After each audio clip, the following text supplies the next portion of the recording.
नमस्कार दोस्तों, आप सभी का स्वागत है हमारे YouTube चैनल पर। और आज हम बात करने वाले हैं सैयारा मूवी के बारे में कि अभी तक उस मूवी ने कितना कलेक्शन किया है। और उस मूवी का मैंने अभी तक रिव्यू नहीं किया है, तो उस मूवी का मैं इस वीडियो के अंदर रिव्यू भी करने वाला हूँ। ये भी तो तुम लोग बोले ये वाकया आ गया, लेकिन एक अच्छा आर्टिस्ट ये जान लगाते अपने आर्ट में उन लोग को क्या मिलता है, क्या मिलता है उन लोग को। तो इस मूवी को अभी तक लगभग रिलीज हुए 6 से 7 दिन हो चुके हैं और 25 जुलाई को फिर से नई फिल्में थिएटर्स के अंदर लग जाएगी। इस मूवी ने 5 से 7 दिनों के अंदर अभी तक कितना कलेक्शन निकाल करके दिया है, इस वीडियो के अंदर सबसे पहले हम ये जानने की कोशिश करेंगे। तो सैयारा मूवी ने पहले ही दिन 21 करोड़ के आसपास का कलेक्शन किया है, जो कि देखा जाता है कि जितने भी नए स्टार किड्स होते हैं उनको इतनी बड़ी ओपनिंग नहीं मिल पाती है, लेकिन फिर भी इसमें मोहित सूरी के डायरेक्शन की वजह से और इसको एक अलग टाइप से इसकी मार्केटिंग की गई है और इस मूवी ने पहले ही दिन 21 करोड़ के आसपास का कलेक्शन किया है। और इस मूवी के रिव्यूज भी अच्छे आए हैं सोशल मीडिया पे। इसके अच्छे से प्रमोशन होने के बाद वहीं जब इसका दूसरा दिन आता है तो इस मूवी ने उस दिन भी 26 करोड़ के आसपास का कलेक्शन निकाल करके दिया है। अब 2 दिनों का कलेक्शन और अब आता है संडे, और संडे को इस मूवी ने बम्पर कमाई की है और इस मूवी का कलेक्शन आया है 35 करोड़। अब 3 दिनों को कलेक्शन मिलाते हैं तो इस मूवी का कलेक्शन टोटल होता है 83 करोड़। जितनी भी बड़ी बड़ी फिल्में होती है वो अपने 3 दिन के वीकेंड के अंदर ही भारी भरकम पैसा कमा लेती है। उससे ये पता चलता है कि ये मूवी आने वाले टाइम पे कितना और पैसा कमा लेगी। लेकिन बड़ी से बड़ी फिल्में 3 दिनों के बाद जैसे ही वर्किंग डे आता है मंडे को, तो वो बहुत ही कम कलेक्शन निकाल करके देती है। मगर इस मूवी ने मंडे के दिन भी 24 करोड़ का कलेक्शन किया है। मंडे के बाद ट्यूसडे आता है, ट्यूसडे को भी इसने 21 करोड़ का कलेक्शन किया है और ऐसे ही इसने वेडनेसडे को भी लगभग इतना ही कलेक्शन किया है। तो फ्राइडे से लेकर के वेडनेसडे तक इस मूवी ने 153 करोड़ रुपए कमा लिए हैं। अब बात करते हैं 25 जुलाई की। उस दिन फ्राइडे है और उस दिन भी कोई ना कोई फिल्म रिलीज होने वाली होगी। पहले सन ऑफ सरदार 25 जुलाई को आने वाली थी, लेकिन वो किन्हीं कारणों की वजह से अब 1 अगस्त को शिफ्ट हो गई है। तो इस मूवी को ये पूरा वीकेंड भी मिलने वाला है। कुल मिलाकर के इस वीकेंड 25 जुलाई को कोई भी ज्यादा बड़ी फिल्में, बड़े स्टार की फिल्में रिलीज नहीं हो रही हैं। एक मूवी थी सन ऑफ सरदार जो कि पीछे खिसक चुकी है, और इस 25 जुलाई को एक मूवी जो मुझे याद है सो लॉन्ग वैली, वो रिलीज होने वाली है। सैयारा मूवी को किसी भी बड़ी मूवी से टक्कर नहीं मिलने वाली है। इसको 2 वीक, पूरे के पूरे ही 2 वीक मिलते हैं अपना कलेक्शन निकालने के लिए।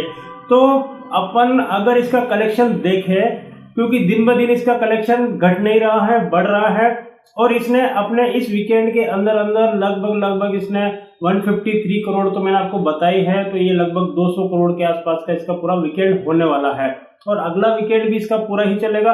तो ये 400 करोड़ के आसपास पहुंच सकती है ये मूवी। इतने कम बजट की मूवी जब इतना सारा पैसा कमाती है तो वो ब्लॉकबस्टर ही बोली जाती है।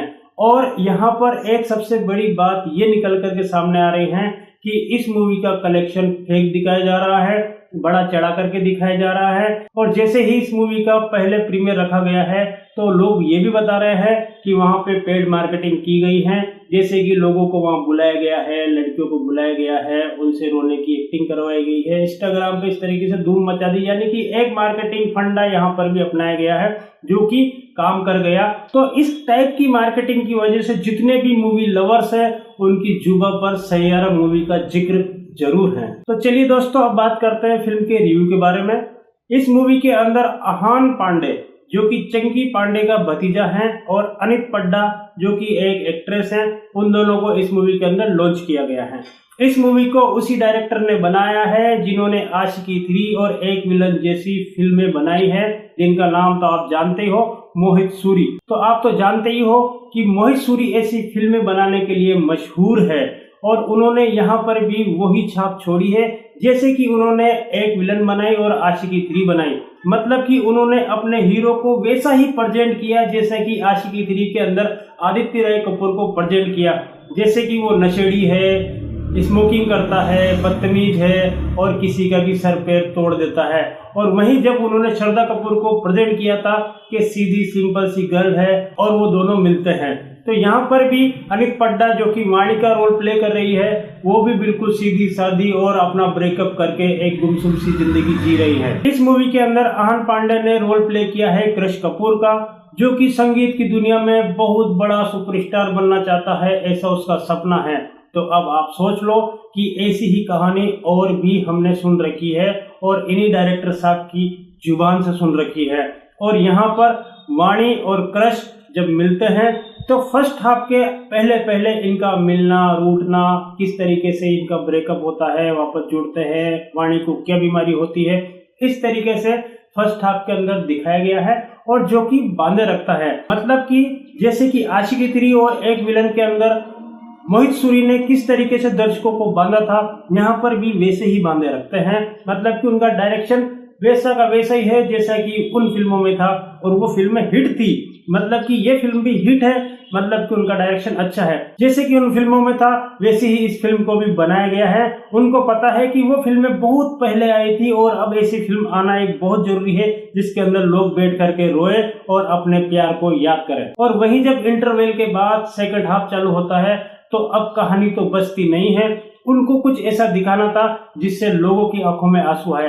तो उन दोनों का ब्रेकअप, उसको जो बीमारी थी उस बीमारी के बाद उसका क्या हाल होता है और वो जो संगीत की दुनिया का सुपरस्टार बनना चाहता है वो क्या बन पाता है।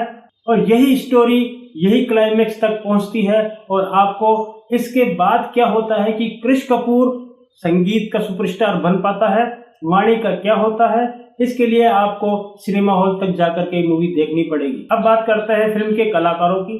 तो इस मूवी के अंदर आहन पांडे ने भी अच्छा रोल प्ले किया है, मतलब मोहित सूरी ने उनसे अच्छा काम लिया है।